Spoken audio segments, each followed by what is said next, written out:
Three young women walk into Lake Michigan in their bathing suits. They leave everything on the sand. Purses, car keys, money, cigarettes. The way you do when you're coming right back.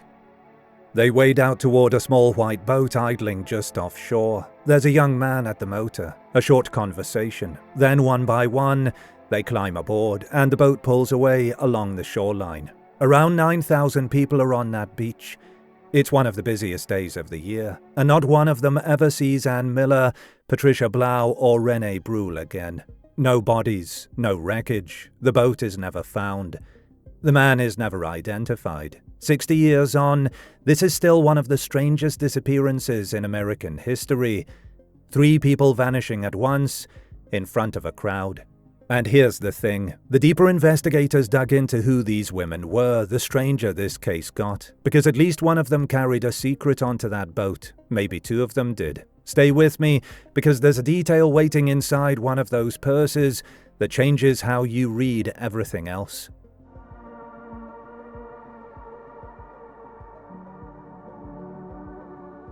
It's the Saturday of the 4th of July weekend, 1966. Ann Miller, 21, picks up her friend Patricia Blau, Patty, at her family's home in Westchester, Illinois, around 8 in the morning. Ann is driving her 4-door 1955 Buick. Patty tells her mother they'll be home by early evening, and the reason they need to be home early is the third member of the group, Renee Bruhl, 19, has been married for about 15 months, and she has to be back in time to make dinner for her husband, Jeff. They collect Renee on Chicago's west side, stop at a drugstore for suntan lotion, and drive around the bottom of the lake to Indiana Dunes State Park, roughly an hour from Chicago. They arrive around 10 a.m., leave the Buick in the lot, and hike out to a spot about 100 yards from the waterline. Holiday weekend, blazing heat, an estimated 9,000 people on the sand. And on the blanket next to theirs, a couple who are about to become the most important witnesses in this entire case. Around noon, that couple watches the 3 women get up, leave their things, and walk into the water together. Then they see them talking with a man in a small white boat with an outboard motor. Sources differ on the details. The interior is described as blue in some accounts and turquoise in others, and size estimates range from 14 to 18 feet. Indiana State Police would later describe it as a trimaran-style hull. The man, white, deeply tanned, dark wavy hair, early 20s, wearing a beach jacket. What strikes the couple as odd isn't 3 young women chatting with a guy in a boat. That's just a Saturday at the beach. It's what happens next. All 3 climb aboard, the boat heads west along the shore, and the blanket, the purses, all of it just sits there, hour after hour.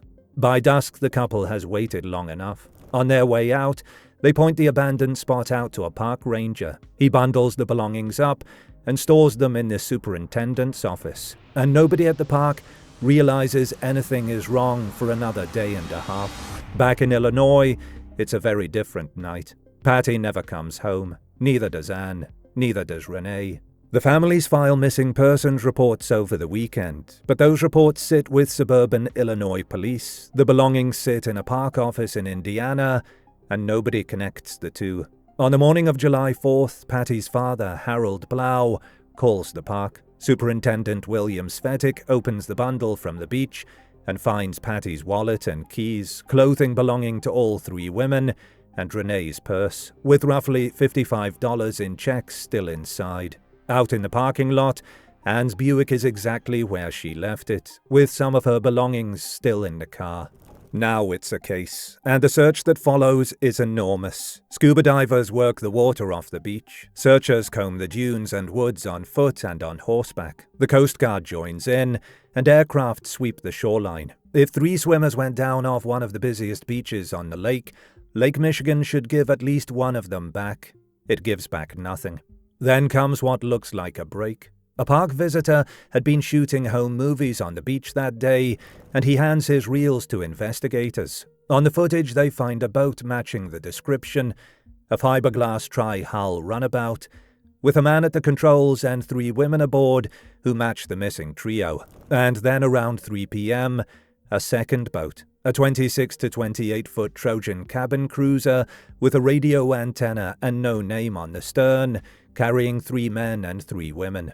That second sighting produced a working theory police have never been able to confirm or kill, that the man in the small boat dropped the women back on the beach, went to fetch 2 friends and the bigger boat, and that the women, reportedly seen eating and walking on the dunes in between, boarded the cabin cruiser later that afternoon. Investigators have treated that final sighting as credible but unconfirmed. If it's right, they didn't leave with 1 stranger, they left with 3.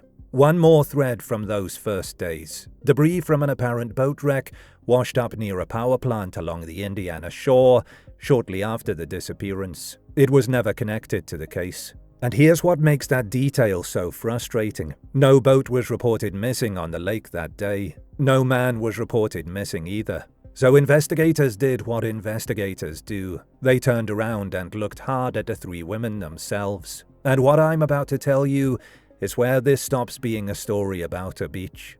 Inside Renee Bruhl's purse, along with the checks, police found an unmailed letter addressed to her husband. According to Indiana State Police, the letter described a marriage in trouble. Renee wrote that she wasn't sure Jeff still loved her, and that he spent more time working on cars with friends than he spent with her. Then there was Ann Miller. Friends told authorities that Ann was about 3 months pregnant that summer, and that she had talked about going to a home for unwed mothers. Patty Blau may have been pregnant as well.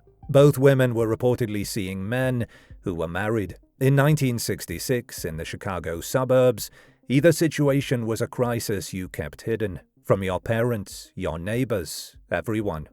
And Patty was carrying something else. In the weeks before the trip, she showed up with a bruised face, which she explained by saying a horse had struck her. Patty and Ann both rode and boarded horses at stables in the Chicago area, and Patty had reportedly told people she was having trouble with, quote, horse syndicate people over payments. Put that phrase in your pocket, because in 1960 Chicago, the horse world wasn't just stables and show ribbons. It had a violent criminal underbelly, and we're coming back to it. 11 days after the women vanished, Richard Speck murdered 8 student nurses in a Chicago townhouse, and the biggest crime story in America swallowed the newspapers whole. The Dunes case fell off the front pages almost overnight, and in a lot of ways it never climbed back on. But it never fully died either. A young crime reporter named Dick Wiley covered the disappearance in 1966, and then spent the rest of his life chasing it, through a later career as a police officer and into retirement. Decades on, he traveled back to Indiana to hand his files to state police and the county prosecutor. A state police major told local reporters, "We'd be crazy not to look at this information." We'll get to what Wiley believed. First, the theories.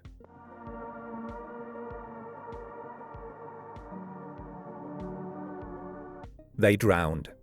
The default explanation for anyone who vanishes at a beach. 3 women swim out, get into trouble, and the lake takes them. Except the witnesses next to them didn't see them swim out. They saw them board a boat. And the swimming angle has another problem. Patty was a strong, experienced swimmer.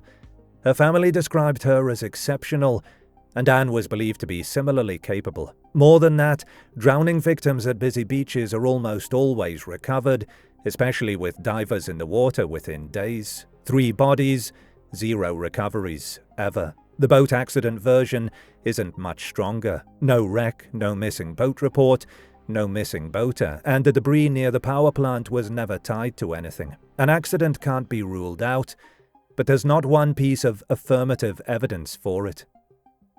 They ran away. This one had legs in 1966, because of the letter. A young wife unsure of her marriage, 2 friends with complicated love lives. Maybe the 3 of them staged an exit and started over. But look at what they left behind. The checks, the cash, the car, the keys.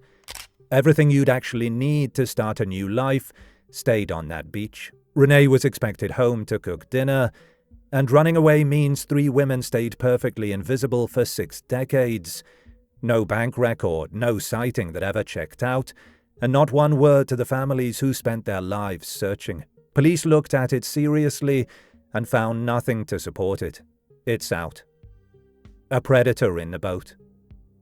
11 days before Richard Speck committed one of the most infamous mass murders in American history, was he, or someone like him, cruising a beach in a small boat. Police reportedly wanted to look at Speck, and nothing ever connected him to the dunes. The broader version of the theory doesn't need Speck specifically. A charming stranger with a boat, 3 victims, deep water. But think about the mechanics. 3 alert young women together are about as hard a target as exists, and the witnesses saw no struggle.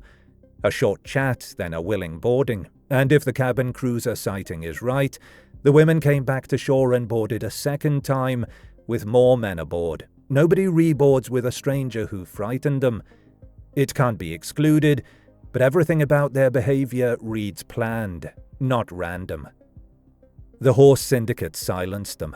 Now take that phrase back out of your pocket. The Chicago area horse world of the 1960s orbited around Silas Jane, a stable owner tied to insurance fraud, arson, intimidation, and murder. In 1965, a car bomb meant for his brother George killed a young rider named Cherry Rude. Silas was later convicted in a conspiracy that ended George's life, and he remains a suspect in the disappearance of candy heiress Helen Brach.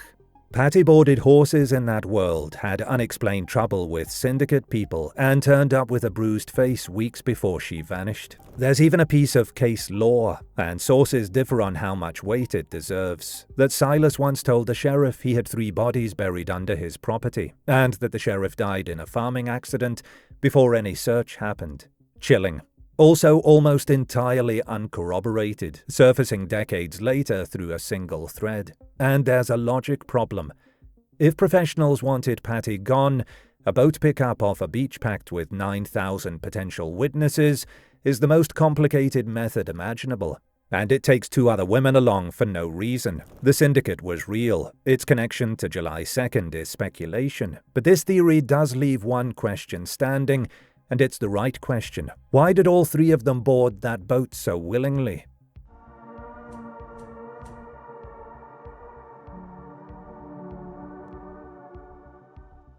Strip everything else away and look at the behavior. They told Patty's mother they'd be home by early evening. They left their belongings on the blanket, the way people do when they're coming back in an hour. 2 hours after arriving, they waded straight out to a specific boat, had a brief conversation, and all 3 climbed aboard. And if their home movie footage and the cabin cruiser account hold, they came back to the beach and then boarded again in the afternoon. That is not an ambush, and it's not an impulse. That's an appointment. Now put the appointment next to the secrets. As we've seen, Anne was around 3 months pregnant and had floated the idea of a home for unwed mothers. Patty may have been pregnant too. Both were involved with married men. Renee was carrying an unmailed letter about a failing marriage. 3 women, each with a reason to be somewhere quietly that summer, and each with a reason not to tell anyone where. This is where Dick Wiley ended up after chasing this case for most of his life. His conclusion was that the boat ride was arranged in advance, and that the women were being taken to an illegal abortion operation run off the lake, and that something went fatally wrong out there. This was 7 years before Roe versus Wade. Underground abortion networks in Chicago were real, they were dangerous, and they overlapped with organized crime. A procedure that went wrong produced a body that could never be taken to a hospital, only hidden. And every single person involved would carry a lifetime of reasons to stay silent, which is exactly what 60 years of total silence looks like. Even Patty's younger sister, decades later, repeated the version of the story that had followed the family all along. Maybe something went wrong, and they had to kill them all. Let's be honest about the sourcing here. Indiana State Police say they investigated the abortion angle and nothing was substantiated. The pregnancy reports come from friends, not medical records. We cannot prove the specific mechanism, and we won't pretend to. But weigh the assumptions. Drowning asks the lake to keep 3 bodies from one of its busiest beaches forever. Running away asks 3 women to erase themselves for 6 decades, while their money sat in a purse on the sand. A random predator asks 3 streetwise young women to board a stranger's boat, possibly twice. A syndicate hit asks professional criminals to choose the most public execution method available. The arranged meeting asks for nothing we don't already have. A secret, a plan, a willing boarding. And afterward, people with everything to lose, saying nothing at all. So here's the shape of it. The women went out on that water for a private reason, almost certainly connected to the pregnancies. Somewhere out there, on that boat or wherever it took them, something went wrong through a botched procedure, a panic, or a deliberate decision to make a problem disappear. And the men who knew buried the truth so deep that not even the lake gave it back. And Patty and Renee didn't vanish from that beach. They kept an appointment on it. And the person who made that appointment has never said a word. So where do you land? Does the arranged meeting hold up for you, or is the lake still the simplest answer? Argue it out in the comments. And if you know this case from the Chicago side, especially the stable world, we'd like to hear what you know.